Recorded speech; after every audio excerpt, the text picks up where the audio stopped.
آج ماشاءاللہ ہمارا دوسرا اسرا شروع ہو گیا ہے۔ آپ صلی اللہ علیہ وسلم نے فرمایا کہ رمضان مبارک کا پہلا عشرہ جو ہے وہ رحمت کا ہے، دوسرا عشرہ مغفرت کا ہے، تیسرا عشرہ جو ہے دوزخ سے نجات کا۔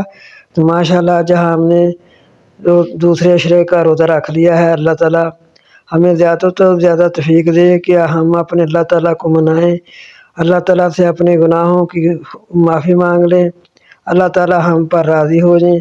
تو اس طریقے سے کہ ہم زیادہ تو زیادہ یہ پڑھیں الفاظ: استغفر اللہ ربی من کل ذنب واتوب الیہ، استغفر اللہ ربی من کل ذنب واتوب الیہ، اور ساتھ ہی سید الاستغفار۔ اللہ تعالیٰ ہم سب کو توفیق دے کہ ہم زیادہ تو زیادہ یہ والی جو دعا ہے پڑھیں اور اپنے گناہوں کی معافی مانگیں۔ اللہ تعالیٰ ہم سب مسلمانوں کو معاف فرمائے۔